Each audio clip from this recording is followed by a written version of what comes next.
ये एक थोड़ा लेंदी क्वेश्चन आ गया था जिसमें कैलकुलेशन था काफ़ी। इसका पूरा सॉल्यूशन देने से पहले मैं वो चीज़ बता देना चाह रहा हूँ कि जो मैक्सिमम बच्चों का किस कारण से आंसर नहीं आ रहा है, तो उसको आप थोड़ा ध्यान से देखना। इसमें पूछा गया magnitude of angular momentum of a with respect to position of particle b. So particle b के रेस्पेक्ट में आपसे नहीं पूछा जा रहा है, ये पोजीशन ऑफ पार्टिकल बी के रेस्पेक्ट में पूछा जा रहा है। तो जब आप वेलोसिटी निकालोगे ना तो सिर्फ ए की वेलोसिटी लोगे, पोजीशन में तो आप ए की position with respect to b लोगे, बहुत अच्छी बात है, पोजीशन में आप रिलेटिव पोजीशन लोगे, बट जब आप वेलोसिटी निकालोगे ना तो वो वेलोसिटी सिर्फ आप ए की लोगे, विथ रेस्पेक्ट टू बी नहीं लोगे, क्योंकि पार्टिकल बी की मूविंग पोजीशन के रेस्पेक्ट में आपसे नहीं पूछा गया एंगुलर मोमेंटम। पार्टिकल बी उस मोमेंट पे जिस पोजीशन पे, उस पोजीशन के रेस्पेक्ट में एंगुलर मोमेंटम पूछा गया है।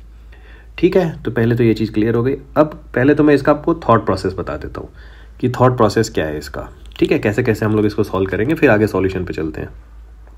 एंगुलर मोमेंटम होता क्या है, आर क्रॉस पी। तो जैसा कि अभी हमने डिस्कस किया कि अपने को क्या करना है, पोजीशन जो वेक्टर निकालना है मुझे, वो निकालना है मुझे ए का बी के रेस्पेक्ट में, बट जो वेलोसिटी निकालनी है, मोमेंटम निकालना है, वो सिर्फ ए का निकालना है। तो ये थोड़ा सा अपने को ध्यान रखना है। अब ये निकालने में भी कुछ चक्कर है कि मुझे पहले ए की पोजीशन निकालनी पड़ेगी और बी की पोजीशन निकालनी पड़ेगी। दो स्टेप ये होंगे, वेलोसिटी ए की निकालनी पड़ेगी और बी की निकालनी पड़ेगी, क्योंकि यहाँ एक कंडीशन गिवन है, स्पीड इक्वल करनी है। तो ये 3 और ये चौथा स्टेप होगा। ठीक है, बट ये निकालने के लिए मुझे क्या चाहिए, यहाँ पे पी और एन की वैल्यू चाहिए, क्योंकि ये जो डेटा गिवन है ना वो आपका पी और एन के फॉर्म में गिवन है। यहाँ अगर आप ध्यान से देखो तो मुझे पी और एन की वैल्यू निकालनी पड़ेगी। उसके लिए मुझे 2 इक्वेशन सॉल्व करनी पड़ेगी। वो क्या है कि स्पीड इक्वल करनी पड़ेगी और एक बार उनको ऑर्थोगोनल करना पड़ेगा। तो टोटल कितने स्टेप्स हो गए, 6 स्टेप्स हो गए। इसलिए क्वेश्चन थोड़ा सा लेंदी है, फिर जाके आपको क्रॉस प्रोडक्ट भी निकालना पड़ेगा। तो ये 6 to 7 स्टेप्स का ये क्वेश्चन है और इसका कोई शॉर्ट मेथड तो नहीं है। ठीक है, तो ये सारे स्टेप्स हम लोग 1 by 1 स्टार्ट करते हैं। थॉट प्रोसेस क्लियर होने से आपको पता होता है कि करना क्या है, चीज़ें कैसे कैसे आगे जाएगी। तो सबसे पहले तो मैं लिख लेता हूँ आर ए और आर बी गिवन कितना है। तो आर ए जो गिवन है, आर ए की वैल्यू गिवन है, वो गिवन है अल्फा 1 की वैल्यू है 1। तो मैं इसको लिख लेता हूँ टी स्क्वायर आई कैप प्लस नेक्स्ट वाला है 3NT जे कैप, क्योंकि अल्फा 2 की वैल्यू 3N लिखी हुई है। फिर आपका अल्फा 3 की वैल्यू है 2, तो आगे हो जाएगा 2T के कैप। आराम से देखना क्योंकि इसमें बहुत सारे स्टेप्स हैं इस क्वेश्चन में। बी की जो पोजीशन है, क्योंकि यहीं से वेलोसिटी भी मुझे निकालनी, आर बी में यहाँ लिखा हुआ है बीटा 1 टी कैप और बीटा 1 की वैल्यू है 2, तो मैं यहाँ पे लिख दूंगा 2T आई कैप, 2T आई कैप। आगे लिखा हुआ है बीटा 2 की जगह -1, तो ये हो जाएगा -1T स्क्वायर जे कैप, और आगे लिखा हुआ है 4P बीटा 3 की जगह पे, तो ये हो जाएगा 4PT के कैप। तो ये तो पोजीशन होगी आर ए और आर बी की। नाउ यहाँ से मुझे वेलोसिटी भी निकालनी पड़ेगी। तो जब तक मैं वेलोसिटी की कंडीशंस रखता नहीं हूँ तब तक तो ये आएगा नहीं। तो पहले हम लोग निकाल देते हैं वेलोसिटी कितनी होगी। तो अगर आप इसका डिफरेंशिएशन करोगे, आर ए का डिफरेंशिएशन करोगे तो ये आएगा 2T आई कैप, 2T आई कैप। इसका डिफरेंशिएशन कर रहा हूँ मैं, आगे आएगा 3N जे कैप और उसके आगे आएगा 2K कैप। और B का डिफरेंशिएशन जब आप करोगे पोजीशन ऑफ B का, तो इसकी वैल्यू आएगी 2I कैप माइनस 2T जे कैप, और आगे है 4P के कैप, 4P के कैप।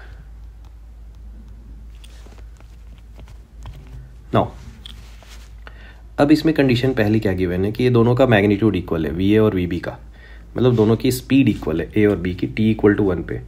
तो जैसे T = 1 पे रखूँगा तो ये जितने भी T आपको दिख रहे हैं ये सब 1 हो जाएंगे, ये T की वैल्यू, ये T की वैल्यू, ये सब 1 हो जाएगी।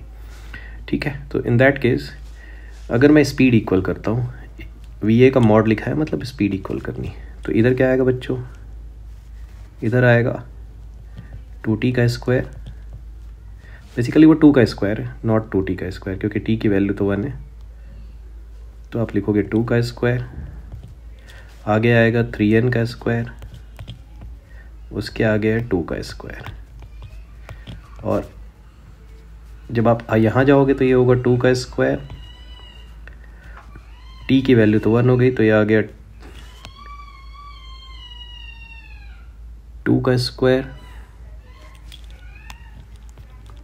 और आगे 4p का स्क्वायर। नाउ सी, ये 2 का स्क्वायर तो पूरा कैंसिल होगा, मतलब जब आप इसको ओपन करोगे तो भी। अब आ रहा है √3n का स्क्वायर इक्वल टू √4p का स्क्वायर। तो पहले भी ऐसे क्वेश्चन में मैंने आपको बताया कि आपको 3n इक्वल टू +-4p लेना है। यहीं पे थोड़ा सा आपको ध्यान देना है, सिर्फ 3n इक्वल टू 4p नहीं ले लेना है, आपको दोनों पॉसिबिलिटी लेके चलनी है। कभी भी लिखा हुआ है x² equal to y², root भी अगर लगा हुआ है तो x की जो वैल्यू आएगी वो आएगी +-y। तो ये चीज़ आपको ध्यान से देखनी है। नेक्स्ट इन्फॉर्मेशन कहाँ से मिलेगी मुझे, एक इक्वेशन मुझे मिल गई, ठीक है, सॉल्यूशन की शुरुआत हुई है अभी। आगे मुझे क्या करना है, इसने लिखा है they are orthogonal to each other t equal to 1 second पे। ऑर्थोगोनल का मतलब इन दोनों का डॉट प्रोडक्ट 0 होना चाहिए, ऑर्थोगोनल मतलब परपेंडिकुलर। तो मैं लिखता हूँ VA डॉट VB की वैल्यू अगर मैं 0 करता हूँ तो क्या मिलेगा मुझे बच्चों, इन दोनों का डॉट प्रोडक्ट, i का i से प्रोडक्ट करेंगे तो आएगा 4t, और t की वैल्यू 1 है तो उसको मैं क्या लिख सकता हूँ 4। उसके आगे आ जाएगा -6n और +8p इक्वल टू 0। तो क्या किया मैंने, डॉट प्रोडक्ट किया इसका, i वाले का i के साथ, j वाले का j के साथ, और k वाले का k के साथ। अब यहाँ पे भी देखो ध्यान से, 3n की वैल्यू मैं अगर 4p रख देता हूँ, पहले तो इसको देखो और क्या सिंप्लीफाई कर सकते हैं।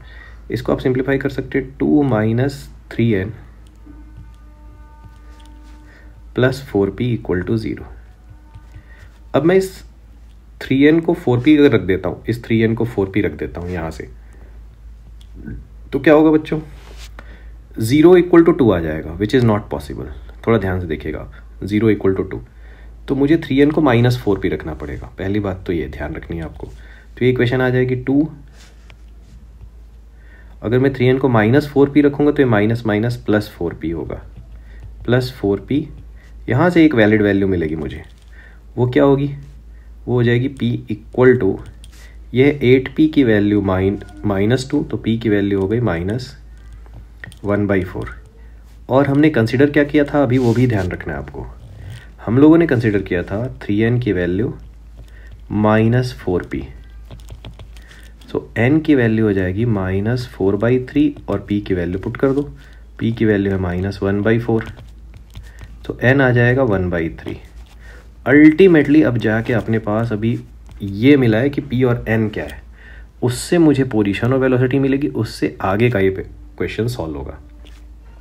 अब मैं p को -1/4 और n को 1/3 अगर उठा के यहाँ पुट करता हूँ c, ठीक है, या RA और RB में, ठीक है, तो t इक्वल टू 1 पे मुझे निकालना है, t इक्वल टू 1 पे। तो बेसिकली यहाँ इक्वेशन क्या है, ध्यान से देखना आप, यह है i cap + 3nj cap + 2k cap, ठीक है। सो RA जो है और RB जो है वो क्या आएगा, एक रख के मैं आपको बता रहा हूँ, ठीक है। पहले तो हो गया ये i कैप, और 3n की वैल्यू कितनी है, 3n की वैल्यू यहाँ से है 1, 3n की वैल्यू है 1, तो क्या आ गया बच्चों यहाँ पे i cap + j cap plus आगे तो 2 है तो वहाँ तो कुछ वैल्यू पुट नहीं करनी, that is simply 2k cap. तो ये ऐसा आ गया RA।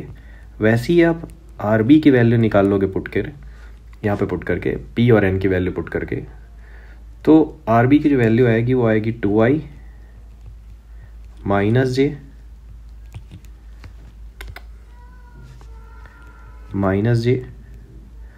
और -k कैप।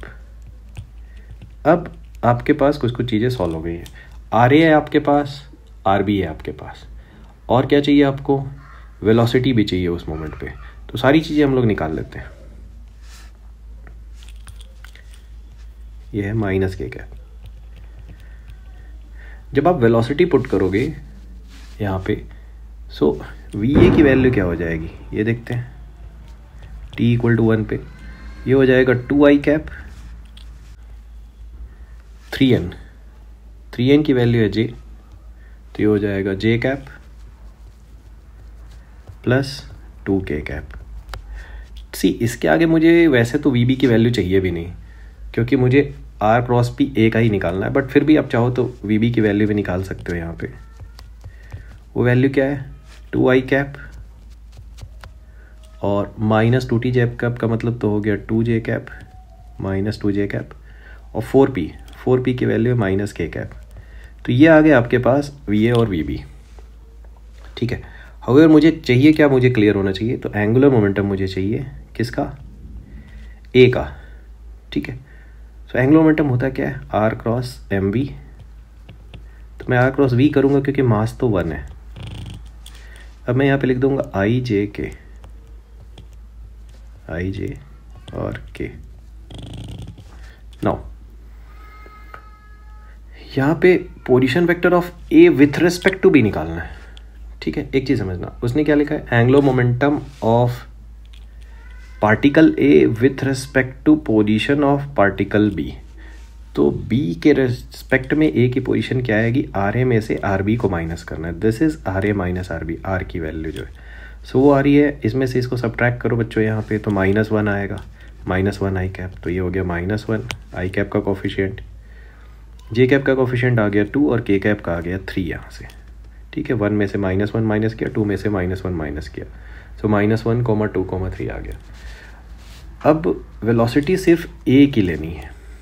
ठीक है, क्योंकि मैंने आपको फिर से बता दे रहा हूँ कि b के रेस्पेक्ट में मुझे a की वेलोसिटी नहीं लेनी है, b की पोजीशन के रेस्पेक्ट में मुझे एंगुलर मोमेंटम निकालना है। तो यहाँ मैं वेलोसिटी सिर्फ a की लूँगा। यही थोड़ा सा एक ध्यान देने वाली बात है, नहीं तो यहीं पे बच्चों का मिस्टेक हो रहा है काफ़ी।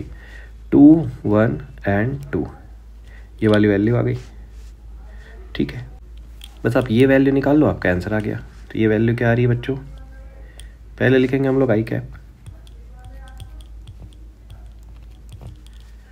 4 - 3, तो ये आ गया 1। आगे क्या आ जाएगा, माइनस j कैप करोगे तो -2 -6, तो आई होप ये क्रॉस प्रोडक्ट तो सबको आता है। k कैप -1, -4, इसका मतलब -5k cap, sorry -5k cap. सो इसका बस मुझे मैग्नीट्यूड निकालना है और वो मुझे आंसर मिल जाएगा।